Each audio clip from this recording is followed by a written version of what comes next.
Show, the business podcast that serves up exactly what you need and cuts out everything you don't, with our daily 10-minute business lessons for the real world.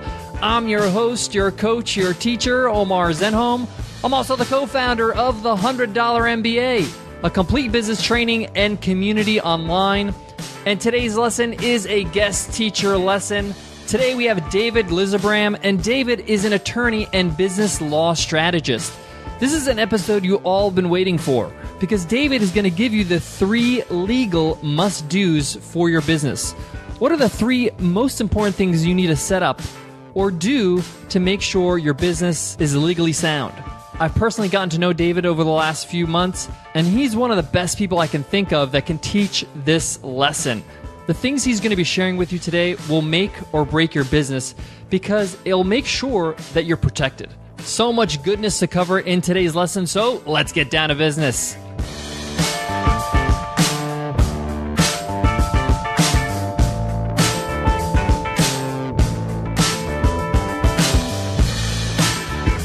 Today's episode of the $100 MBA Show is sponsored by Braintree. If you're working on a mobile app and searching for a simple payment solution, check out Braintree.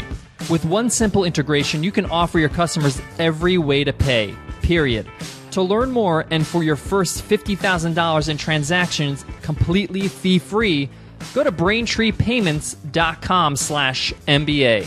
That's BraintreePayments.com/MBA. David Lizerbram started his firm, David Lizerbram Associates, back in 2005 in sunny San Diego, California. He started the firm with the goal of providing high-quality legal services to entrepreneurs both legally and nationwide. So you can see how David is perfect for teaching today's lesson. He's worked with large and small businesses, as well as negotiated strategic partnerships with nationwide businesses and non-for-profits. So in other words, David knows his stuff. And best of all, he's a great teacher. You're going to love today's lesson with David Lizerbram. You may want to take a few notes during today's lesson, so take out a paper and pen or maybe a note-taking app on your phone, because David's going to go into detail with the 3 legal must-dos for your business. I'm going to pass it over to David now, but I'll be back later on to give you my takeaways. Take it away, David. Can I say, hey-o? Oh, wait, that's Omar's thing. Okay, I'm not going to do that. That's his trademark. Hi, I'm David Lizerbram of David Lizerbram Associates. I'm an attorney and business law strategist. I've been working with entrepreneurs for over 10 years, and I'm thrilled that Omar has invited me on to the $100 MBA to talk about the 3 legal must-dos for your new business. But first, a disclaimer. I'm a lawyer, but I'm probably not your lawyer, so none of this is actual legal advice. Be sure to find a good business attorney who can be a valuable part of your team as your business grows and succeeds. Okay, let's get down to business. Tip number 1. Decide when to form an LLC or corporation. Notice I didn't say run out and form an LLC today. When you're starting a business, you have a million expenses and you have to get into the habit of making executive decisions about when to allocate resources. Forming an LLC or corporation creates a lot of advantages. The main benefit is limited liability. That's what the LL in LLC stands for. One note here, in this episode I'm going to use LLC to stand in for LLC or corporation. They're not exactly the same, but they're close enough for our purposes. So let's say you have a consulting and coaching business and you haven't formed an LLC. You advise your client to go ahead with a special promotion and it doesn't work out. Now your client decides to sue you. Of course, you've worked with a lawyer and you have your client sign a really good contract, right? Well, I hope so. But even if you do have those contracts in place, you can still get sued. If you don't have an LLC, your client will sue you personally. We all know that a lawsuit is incredibly expensive, time-consuming, and stressful. And being personally named in a lawsuit is even worse. The plaintiff can go after your personal assets. These might include savings, a house, even future income. And even if you win the case, you still have a lawsuit on your credit report. And I don't need to tell you how important your credit score is. Think of an LLC as a really straightforward type of insurance against this kind of personal liability. Of course, there are some steps you'll need to take to operate your LLC correctly and gain these advantages, so be sure to talk to a business attorney who can advise you on how to get the most out of this investment. All right, I'm going to give you a couple of bonus sub-tips here. So this is the first one. There's no protection for prior acts.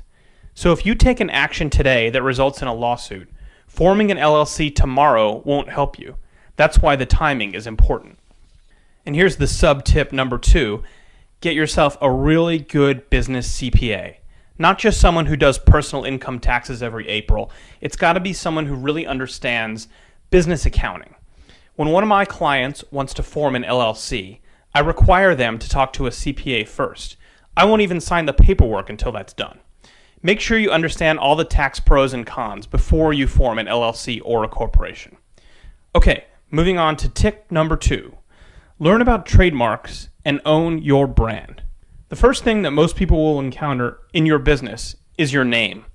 This might be the name of your business, the name of a product, or the brand you created for your services. All of these are trademarks. A trademark is anything that identifies you as the source of goods or services.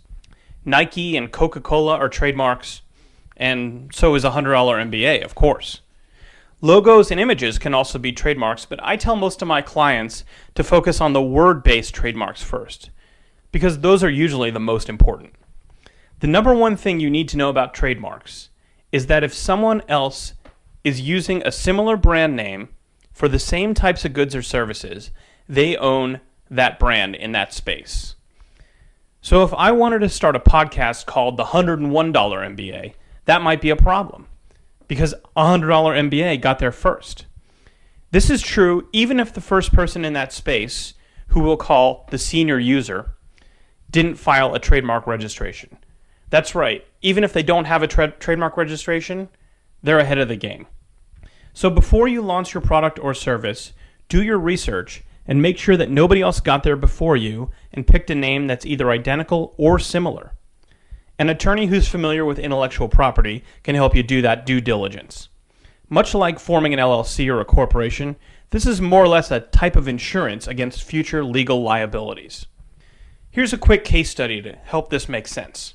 Lots of $100 MBA listeners are familiar with Pat Flynn of Smart Passive Income. He's got a blog and a podcast. It's great.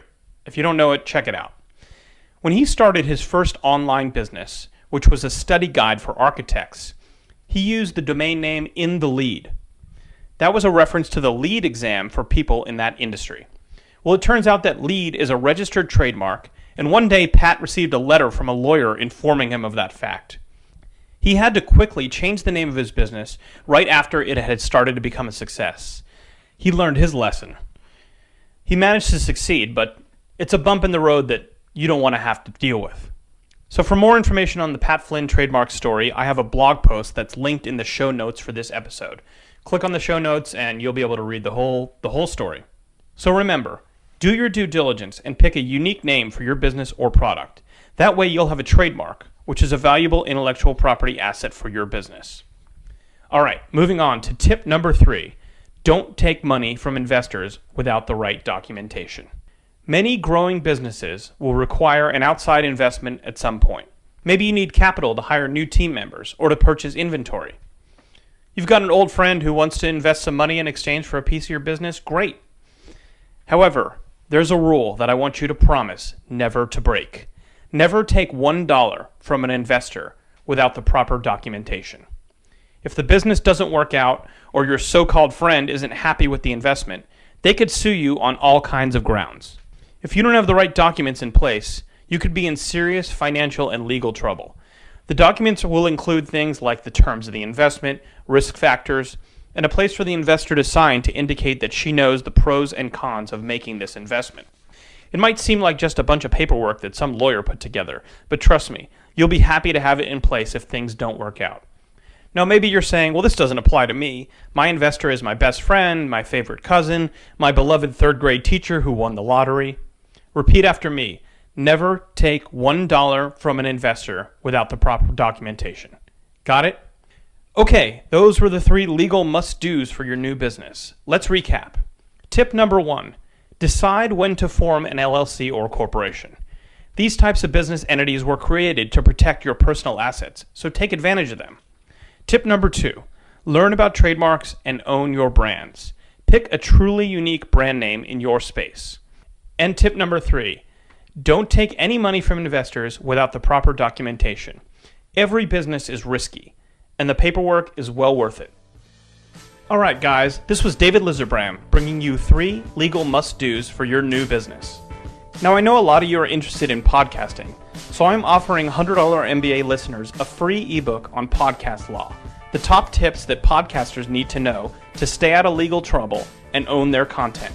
You can get the free ebook at podcastlawguide.com, or it's linked through the show notes of this episode. Thanks again for joining me today. Back to Omar. Today's episode of the $100 MBA Show is sponsored by FreshBooks. Building a business can be a real rush. After all the hustling, the long days, the marketing challenges, there's nothing quite like seeing your efforts pay off. It's such an awesome feeling. What doesn't feel so awesome is waiting forever to get paid for all your hard work. This is where FreshBooks can really help. FreshBooks is a super simple invoicing solution made for business owners who rather be spending time growing their business than formatting invoices. With FreshBooks, small business owners end up getting paid an average of 5 days faster and spend less time on paperwork. Getting started on FreshBooks is intuitive. You'll be creating and sending invoices in minutes, watching expenses practically organize themselves, and probably wondering why you didn't start sooner. And if you ever have questions, help is free forever. And you can always count on FreshBooks award-winning support rockstars to go above and beyond whenever you need a hand. Try FreshBooks for free for 30 days, and you'll find out why 97% of customers highly recommend FreshBooks. Just go to freshbooks.com/MBA and enter the $100 MBA Show in the How Did You Hear About Us section when signing up. FreshBooks is an easy-to-use invoicing solution designed for small business owners. Easily send invoices, track time, and capture expenses with paid packages starting at only $9.95 a month. Start your free 30-day trial today. Go to freshbooks.com/MBA. I love how David broke down 3 important things when it comes to your business legally. I could say from my own experience, deciding when to form an LLC and then creating one is one of the best things you could do, especially when you start making money and bringing in clients. You really do want to protect yourself from any liability. I also love the point he makes about choosing a great name for your business and doing all the research beforehand to make sure your name is unique. This is not only important in terms of trademarking, it's also important in terms of search engine optimization. When people search for you on Google, do they get different types of results because your name is not that unique? For example, if you search the $100 MBA on Google, you're going to get nothing but our results because our name is unique and we do put a lot of content out there. So keep those things in mind, as well as his advice